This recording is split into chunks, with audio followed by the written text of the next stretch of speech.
Do you think the lead singer of my band, Tatooine Farm Boy, sounds like Chris Cornell?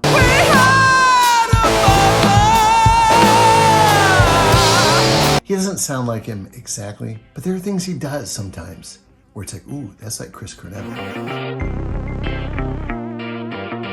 Chris Cornell is a freaking legend.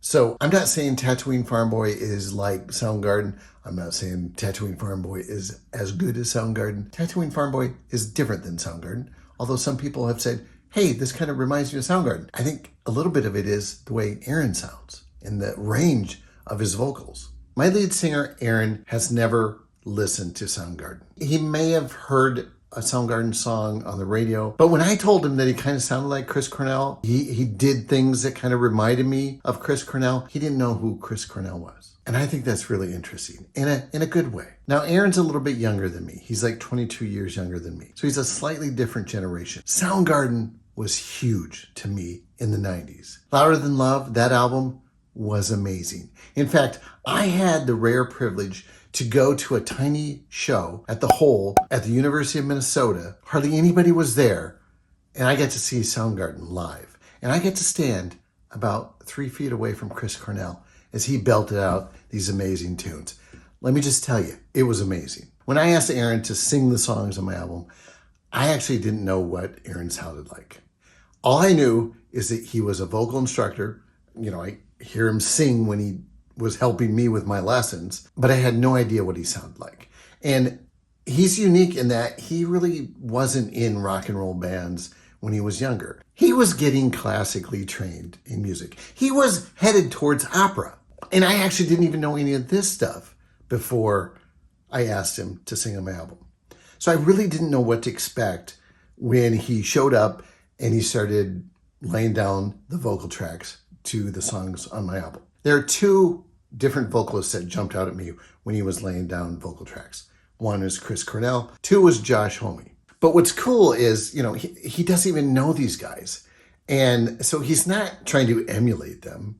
He just kind of sounds like them on occasion. He definitely has his own thing. He's got Aaron's vocals. So what we're going to do is we're going to do a reaction video. Aaron's on his way over. We're going to listen to 2 Soundgarden songs, and we're going to see what Aaron thinks of them. I can say now that Chris Cornell has a grittier voice. Aaron's vocals he's got smoother vocals. They're just, it's hard to explain. I'd love to see what Aaron thinks of his vocals compared to Chris Cornell's vocals. All right, I've already introduced Aaron. Aaron. Hi. Welcome to the reaction video of Soundgarden, all right? Chris Cornell. All right, so you think you've heard of Soundgarden before, but it's not like you've heard of the album Loud Love. Did you know who Chris Cornell was? No, I just know people talk. And people tell me a lot about him, but Do other people have had other people say to you? I think hey, so, dude, yeah. You sound like Chris Cornell sometimes. Okay, so I used to listen to a ton of Soundgarden. They were my favorite band back in the 90s. For the record, Aaron, you were born in 1990? 91. So I was into Soundgarden before he was born. I thought it would be cool. You're classically trained. You've done opera before. You've really studied how vocals work and singing and all that, right? Yeah. All right, and just so you know, the beginning, what he's doing at the beginning is right away I thought, yep, that must be where I got it from. That's where I think he sounds like. So just listen, Okay. Listen to it.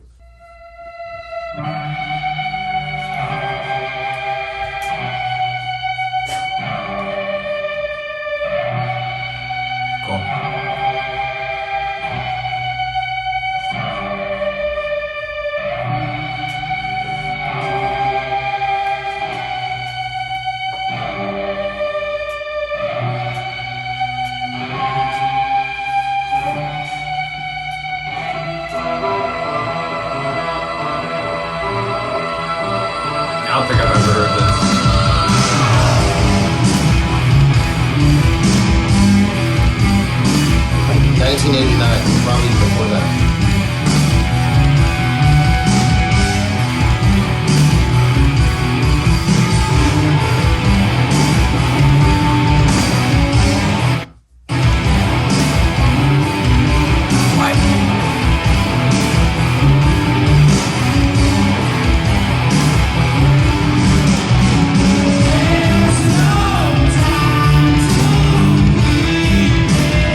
it's cool because he's got the rasp in his voice. Yeah. And that's the thing that I've been trying to work on recently, because he's got really good head voice, and he goes up in the upper registers, low, low, but I can do that with no rasp, and it's just an extra layer of impressiveness to be able to do it with the rasp.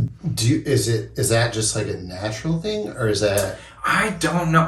I'm curious sometimes. For some people, it seems like it is a natural thing, and it doesn't seem to hurt their voice as much. For me, I think it's because I am classically trained that it was all about purity of tone, and so you want as much rasp out of the sound. So now that I'm at that point, I have to inject it back into the sound, which isn't necessarily a bad thing, but.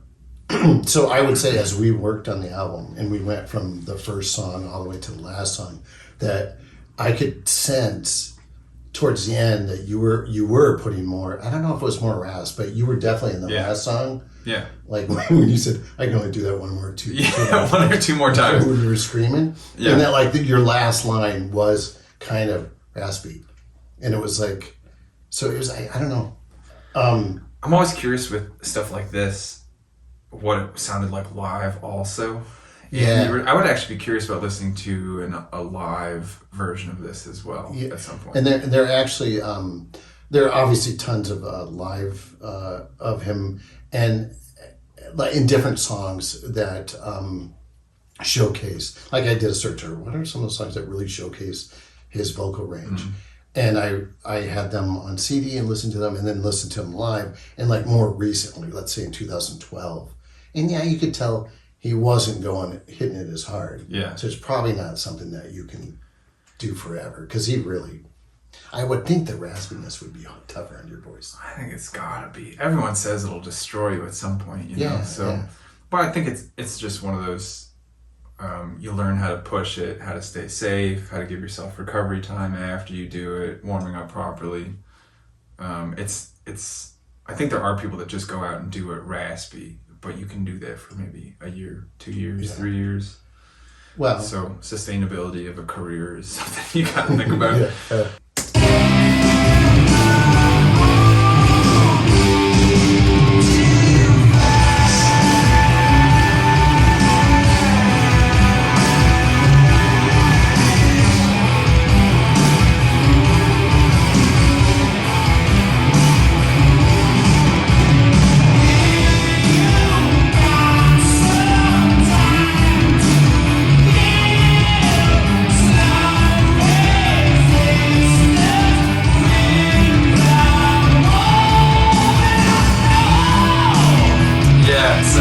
Yeah, it's cool. I mean, a lot of this style, I'm going to speak beyond my knowledge here, but just the way he sings it, you can tell that he's leaning forward into his voice. It's like he's putting all the sound in his nasopharynx, and it's really forward sound. And it reminds me of Mick Jagger, too, the way that he sang with his lips. Na, na, na, na. But it's really na, na, not na, na, na, na, na, na. It's very nah. And that helps you to get up into those registers and get up into your head voice. And so he's really good at it. Yeah. People say he's a legend.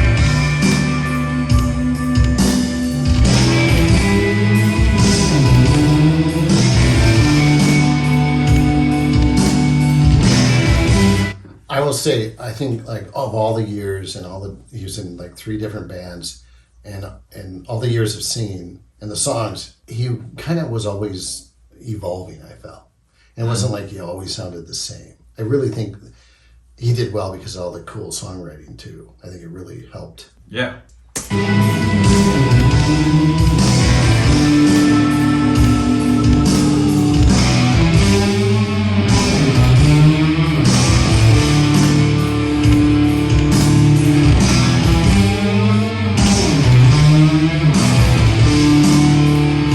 He can play guitar too. He's not playing it here.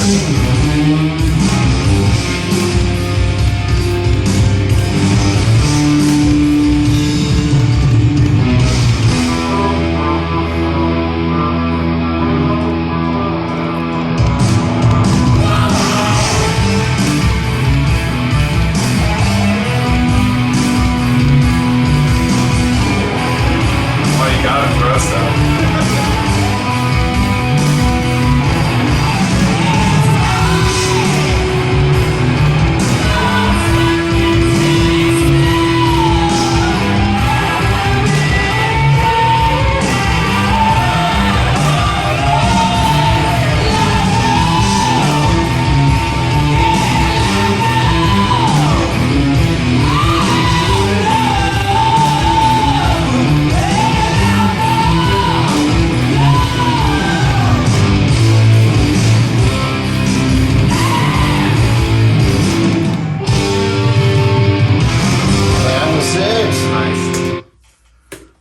Final thoughts on that? The end of that? Nope. Something else. Yeah, he's pretty cool.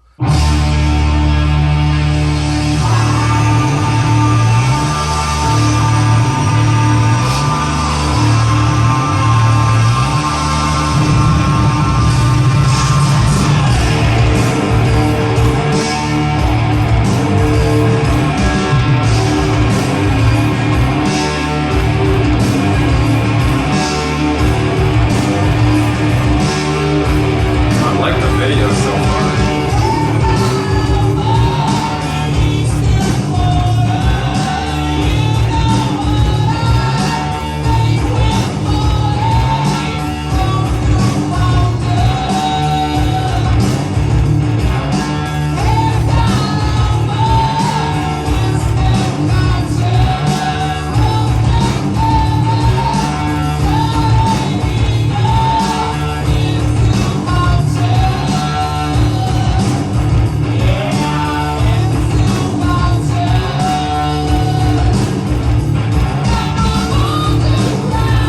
That's a good note.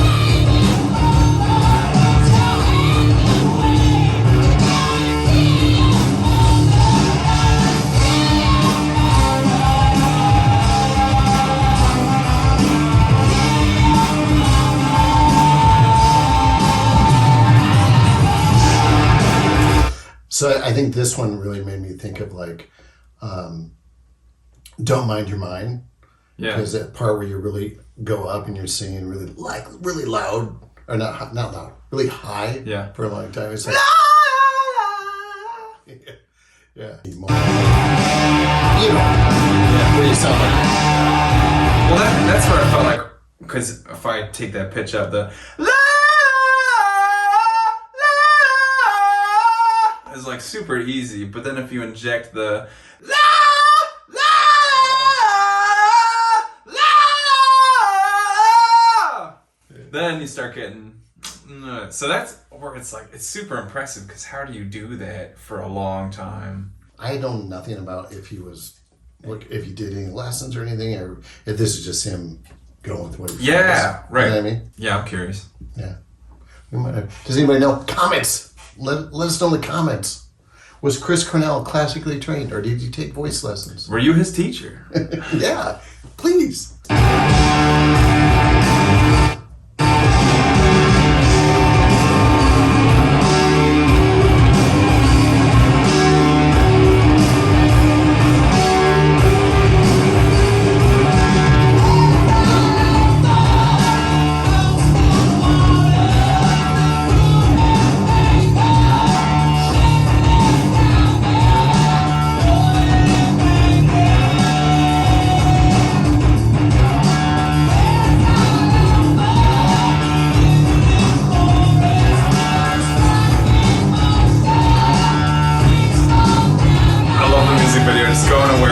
destroy the place.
He's like a hero.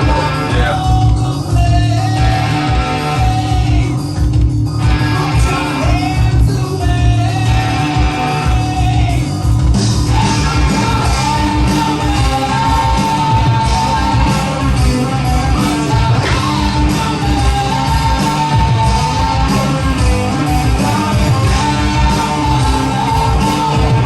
He likes climbing. We have that in common.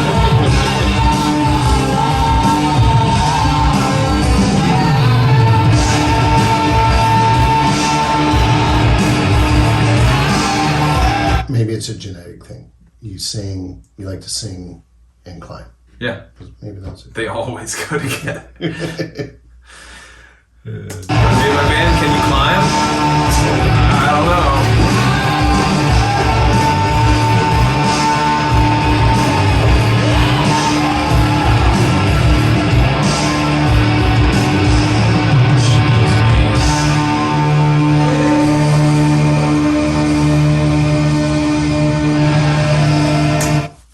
All right. So, just to make it easy for people, like, should we listen to a little bit of this? All right. We don't have Aaron climbing around here.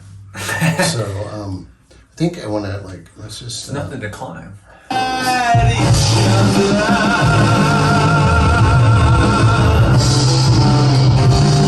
right. Let's. I actually want to go. Oh, you gotta go to the end. All right. All right. Just 3 channels. We have nice wood. Yeah. So it's like smooth. Your voice is smooth. We had neighbors.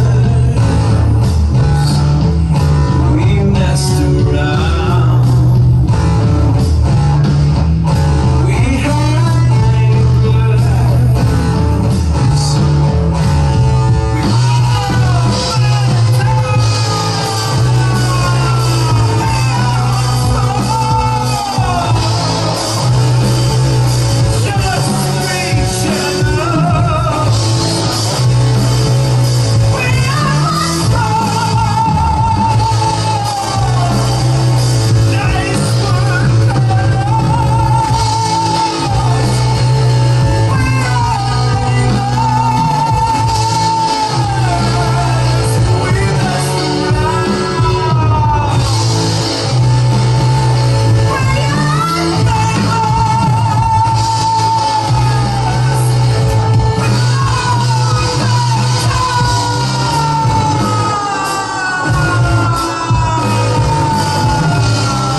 that sounds. I love what you did there.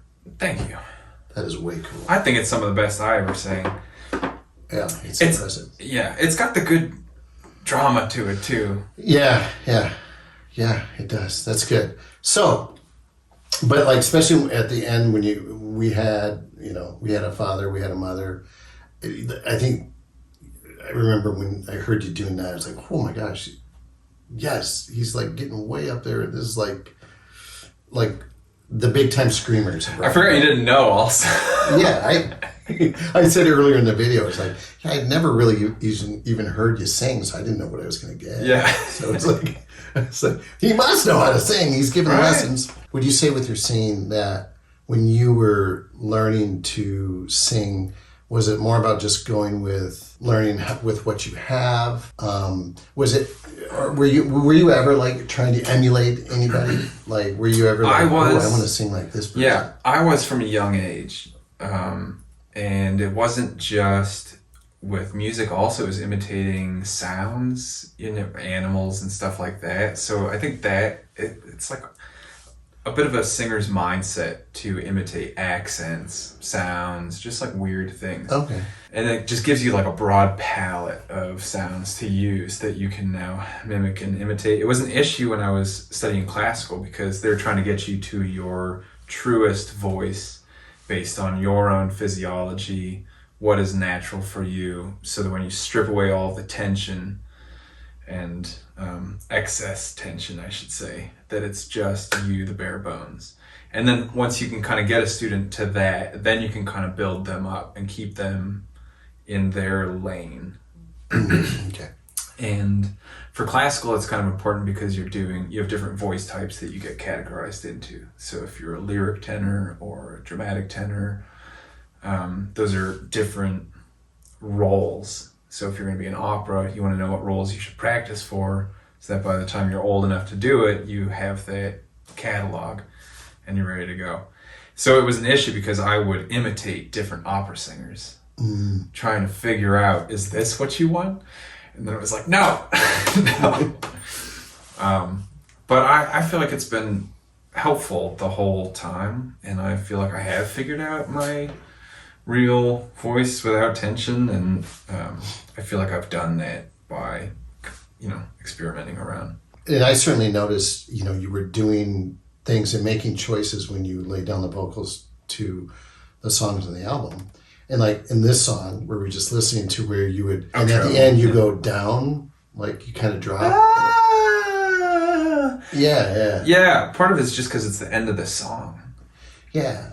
So it's a feeling of closure that since I'm coming down on that note, and then it's almost like the character's farther away in a way, so it gives a finality to the piece. And yeah. I think the thing that surprised me most was just like really how it did seem like you were coming up with these emotions that I didn't expect. I just kind of thought, yeah, and it just, yeah. You guys, when the album comes out, you have to go and listen to it, and then you'll hear what I'm talking about. Yeah, so emotional. There's a lot of crap I was writing about, that's for sure. Alrighty, dude, thanks for doing this. Yeah. That was cool. And maybe, if this does well, we'll do one on Josh Homme, because I think you sound like him a little bit too. Cool, I was like, yeah, I want to do more. Okay. More music. Well, we'll save it, all right? We'll save it.